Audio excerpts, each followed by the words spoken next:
Hello, you're watching the English News Bulletin on Qpvn channel. I'm Nguyễn, and now let me keep you up to date with the headlines. Prime Minister Phạm Minh Chính urges women to lead with 3 pioneers and 5 masteries. Laos-Vietnam Combat Alliance Memorial inaugurated in Laos.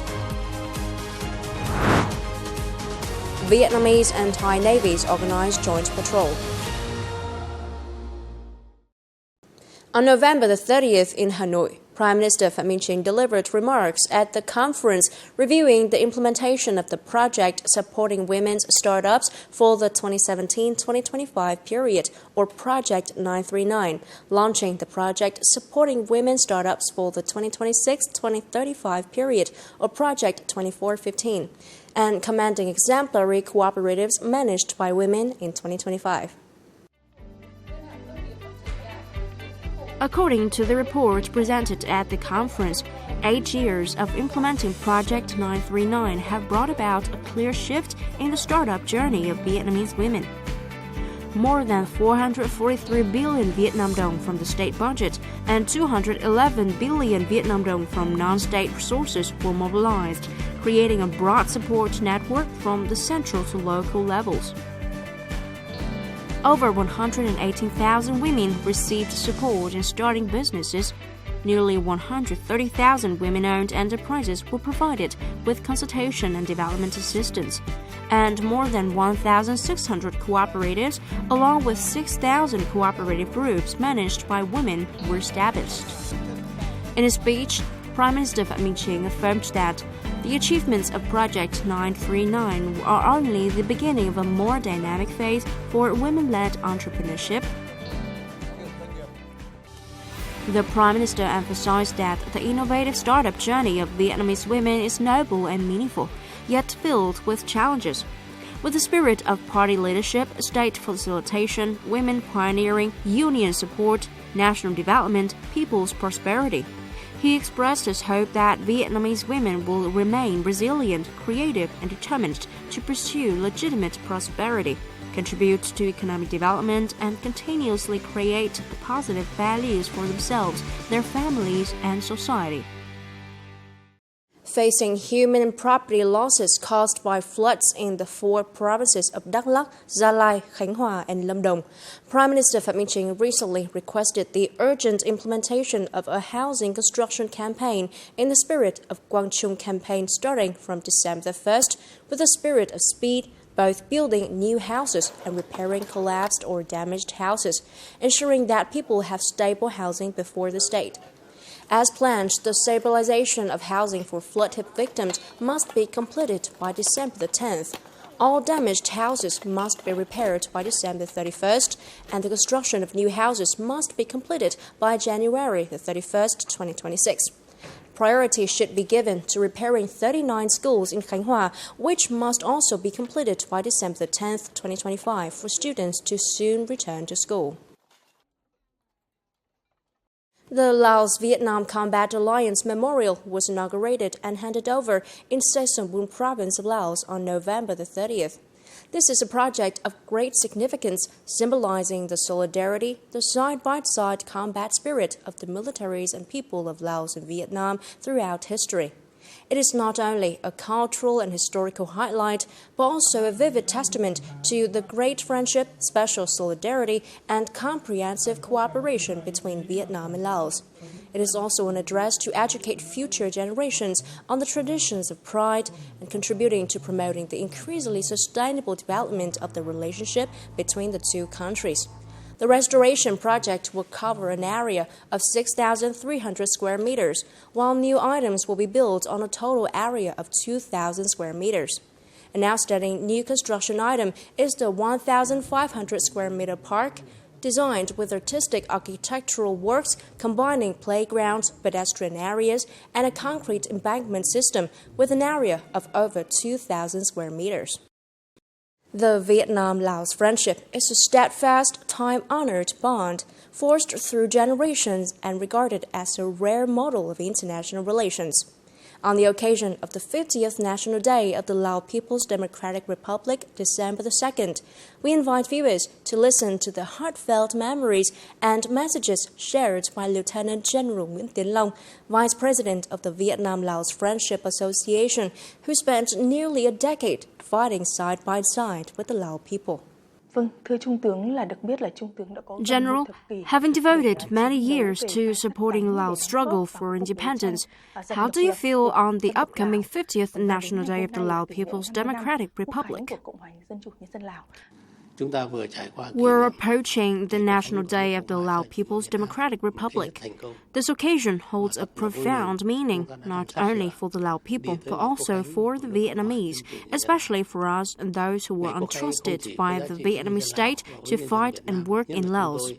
We feel even deeper sense of solemnity, also warm, intimate connection to those days. Both our nations overcame unimaginable hardships and challenges.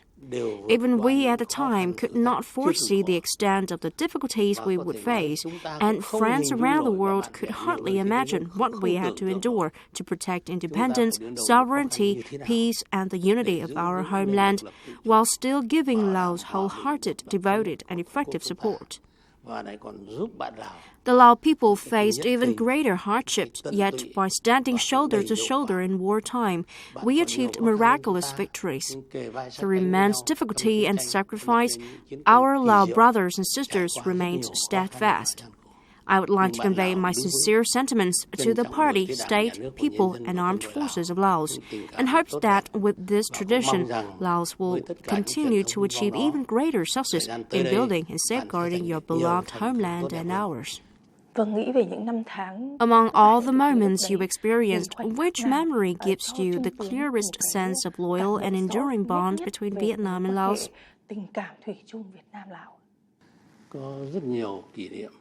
There are countless memories that are impossible to forget. Around 1948, there was a delegation of 6, 3 senior Vietnamese officials and 3 Burmese.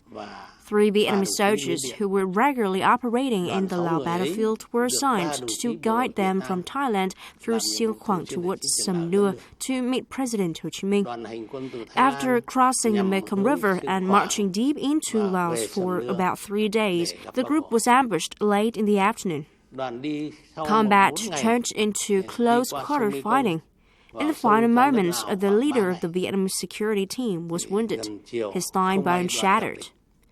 The remaining members fought back fiercely while taking turns carrying him through the enemy's lines. From around 4 p.m. until nearly 8 p.m., they managed to move only 4 to 5 kilometers away from the battlefield.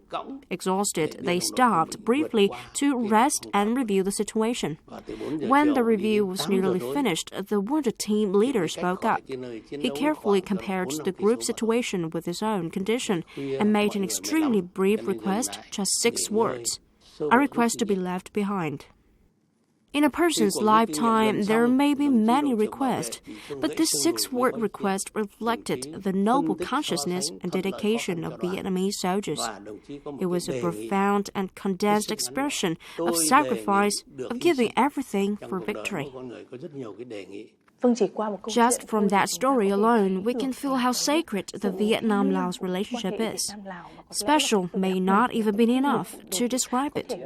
On such a meaningful anniversary, do you have a message for the younger generations of both countries?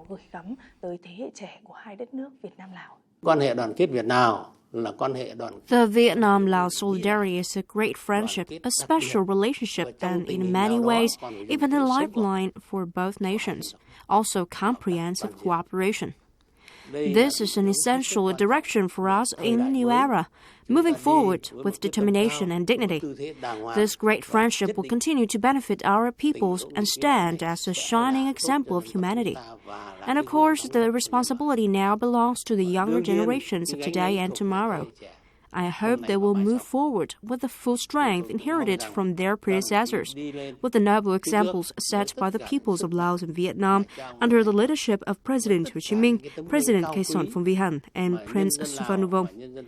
Please understand this legacy fully and strive to carry it forward worthily, just as the Vietnamese saying goes, when the child surpasses the father, the family prospers. And we firmly believe our family will continue to prosper. Such solidarity would contribute significantly to building and safeguarding the homelands of both our nations, and at the same time offer humanity a noble example and a bright future. Thank you very much, General. Border Guards units in An Giang province are currently supporting 29 disadvantaged Cambodian students through the Paving Students' Way to School program. For these children, the companionship of the soldiers has become a good source of encouragement, helping them stay confident on their educational path. Each month, Phu My Bodyguard Station prepares gift packages like this for Cambodian students living along the border. This time, the joy is doubled with the participation of the Giang Thành Commune Women's Union chapter, joining hands to support the children. The students receiving gifts today come from Precho Commune, Kampot province of Cambodia. At border marker 304, the handover becomes more than a simple meeting point. It is a symbol of compassion without borders. From sincere goodwill and humanitarian support, the bridge of friendship between Vietnam and Cambodia grows stronger with every visit, every gesture of care, and every shared moment of understanding. Coming up next, Vietnamese and Thai navies organize joint patrol. Vietnam and Japan share experience in maritime law enforcement. From November the 27th to the 30th, ships 264 and 265, carrying a working delegation of Naval Region 5 of Vietnam, visited the Royal Naval Region 1 of Thailand. Over the past time, the two sides have effectively maintained joint patrols within the framework of the bilateral coordination, maintained communication channels, especially the hotline, and promptly handled incidents at sea.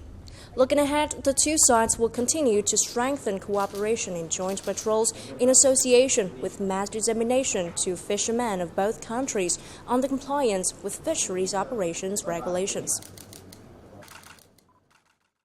In response to the nationwide High Priority Month against illegal, unreported, and unregulated fishing, naval units have intensified patrols, inspections, and direct outreach to raise fishermen's awareness and compliance with the maritime laws. A report from the southwestern waters of Vietnam. For many fishermen, the sight of naval officers boarding their vessels to provide legal guidance has become so familiar. Have you been briefed on the Prime Minister's Directive 45 on preventing IUU fishing? I've heard of it, but not in detail.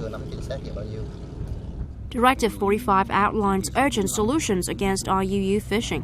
When going out to sea, you must keep a logbook, file fishing reports, install and operate vessel monitoring systems properly, and keep the device running round the clock.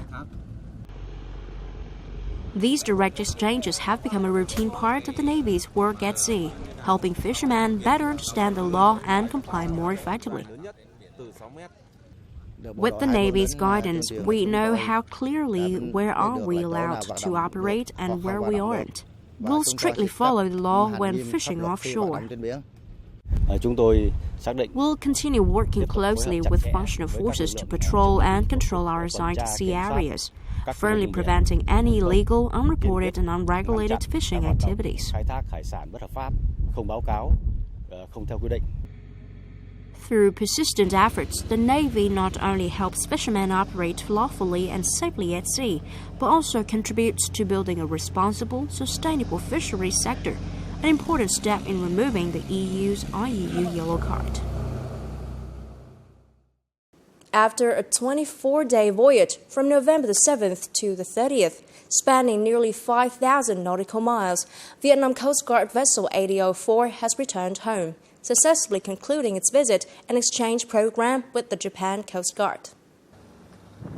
During the visit, the delegation met with Japan Coast Guard Region 7, shared professional experience, and conducted a joint search and rescue drill at sea.